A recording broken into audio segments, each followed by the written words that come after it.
इयत्ता 8वी विषय मराठी पद्य क्रमांक 15 आळाशी या कवितेचे कवी हनुमंत चांदुगडे यांचा जन्म 1977 साली झाला। प्रसिद्ध कवी व गीतकार, शेती, निसर्ग व ग्रामीण भागातील शेतकरी हे त्यांच्या लेखनाचे आवडते विषय। विविध साप्ताहिके, मासिके, दिवाळी अंक यासाठी कथा लिहिल्या। कविता व ललित लेखन, अनेक चित्रपट व अल्बम यासाठी गीत लेखन केले। याशिवाय त्यांचा काकरी हा कवितांचा अल्बम प्रसिद्ध आहे। त्यांचा भेगा भुईच्या सांदताना हा काव्यसंग्रह प्रकाशित असून या काव्यसंग्रहाला आजपर्यंत 17 पुरस्कार मिळाले आहेत। शेतकऱ्यांच्या अपार कष्टातून नभालाही पाजर फुटतो, त्याच्या परिश्रमाला पावसाच्या रूपाने फळ मिळते। भरघोस पीक यावे यासाठी शेतकरी पुन्हा रात्रदिवस चिखल पाण्यात राबत राहतो। त्यामधून पिकणाऱ्या अन्नधान्यावर जगाचे पालनपोषण होते। त्यामुळे आपण शेतकऱ्याविषयी कृतज्ञ राहिले पाहिजे हे या कवितेतून स्पष्ट होते। प्रस्तुत कविता भेगा भुईच्या सांदताना या काव्यसंग्रहातून घेतली आहे। आता आपण विद्यार्थी मित्रांनो कविता जी आहे त्याचं वाचन करूया। बा अनवानी पायाचा ठसा मातीत उठतो, भाळावरल्या घामाचा पानान बाला फुटतो। नभ पाणी पाणी होतो, माती चिखल होतीया, कुणाब्याच्या जीवनाची मग उकल होतीया। भेगाळल्या भुईकड बाप पाहून फाटतो, भाळावरल्या घामाचा पानान बाला फुटतो। हाता पायाला चिखल बाप घामामध्ये ओला, पीक पाहून शिवारी थवा पाखरांचा आला। बाप आरोळी मारता ताना रडत उठतो, भाळावरल्या घामाचा पानान बाला फुटतो। बाप रगात होऊन रोज पाटातून वाहतो, मग कणसाचा जन्म तेव्हा ताटातून होतो।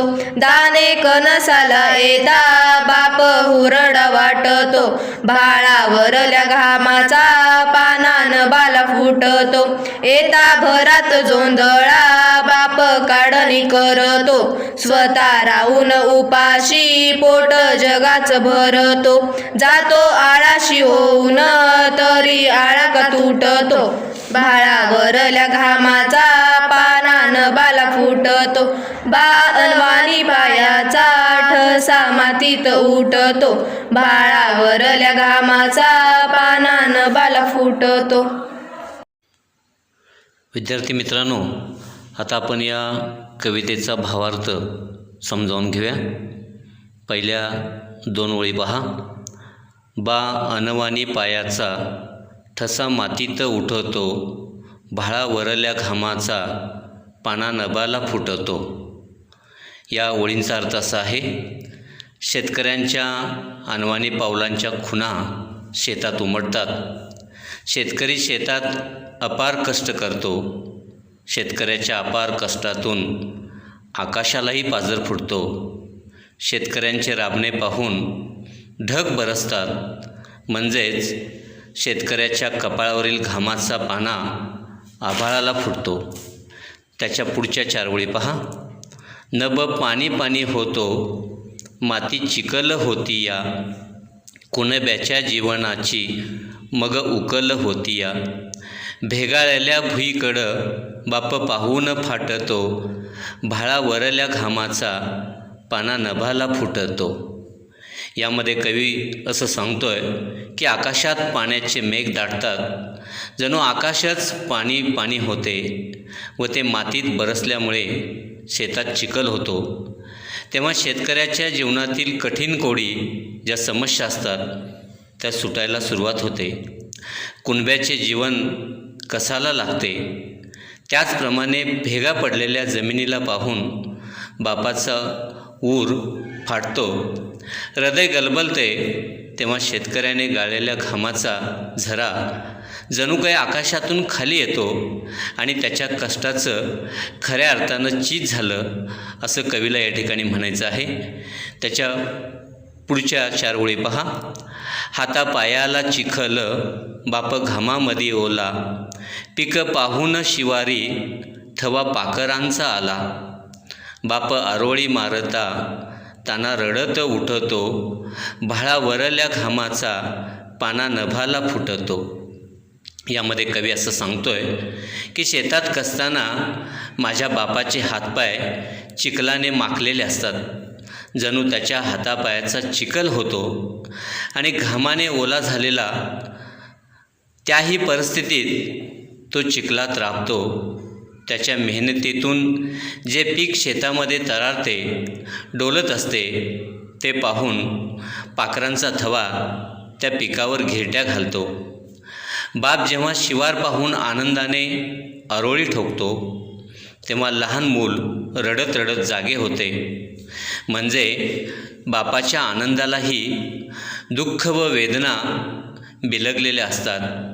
तेव्हा त्याच्या घामाचा पाजर जणू काही आकाशातून आभाळातून फुटतो, अशा प्रकारची कल्पना कवीने या ठिकाणी केलेली आहे. त्याच्यानंतरच्या 4 ओळी पहा. बाप रगात होऊन रोज पाटातून वाहतो, मग कणसाचा जन्म तेव्हा ताटातून होतो. दाणे कणसाला येता बाप हुरडा वाटतो, भाळा वरल्या घामाचा पाना नभाला फुटतो. या ओळींचा अर्थ असा आहे, शेतात सोडलेल्या पाठाच्या पाण्यातून बाप रक्त होऊन वाहतो. बाप स्वतःचे रक्त जेव्हा शेतामध्ये आटवतो तेव्हाच उभ्या रोपातून त्या कणसांचा जन्म होतो. जोंधळ्यांच्या कणसावर हिरवेगार दाणे दिसू लागतात. बाप त्याचा हुरडा सगळ्यांना आनंदाने वाटतो. बापाच्या रक्ताने घाम यातून कणसे बहरतात. बाप शेतामध्ये कष्ट करतो तेव्हा नभाला या ठिकाणी पाना फुटतो.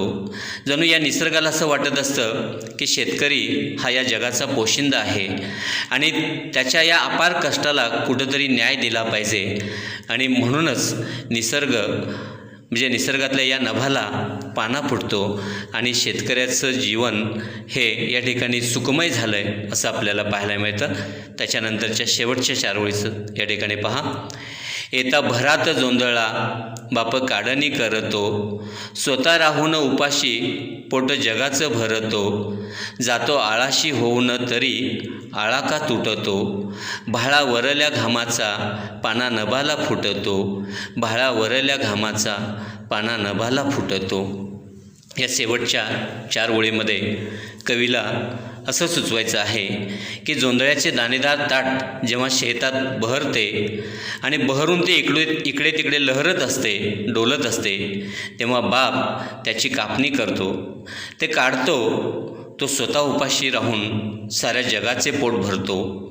काढलेल्या पिकाचा जुडगा बांधायची आळाशी तो स्वतः होतो. तरी त्याचा आळा का तुटतो हा प्रश्न मात्र त्याच्यापुढं नेहमी पडलेला असतो. एवढंच नव्हे तर शेतकरी कष्टाने राबून शेतात धान्य पिकवतो, तो जगाला पोसतो. परंतु त्याचं जीवन जर आपण पाहिलं तर ते जीवन मात्र अत्यंत हलाखीचं अशाच प्रकारचं असतं. असं शेवटच्या ओळीत कवीला यामध्ये सुचवायचं आहे.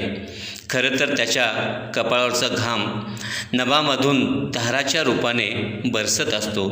म्हणजे माणसांना त्याची दया येत नाही, पण निसर्गाला मात्र त्याची दया येते आणि म्हणूनच निसर्ग पावसाच्या रूपानं त्याच्यावरती कृपा करत असतो. आणि या कृपादृष्टीमुळंच शेतकरी या ठिकाणी आपण केलेल्या कष्टाचं चीज झालं याचा आनंद घेत असतो.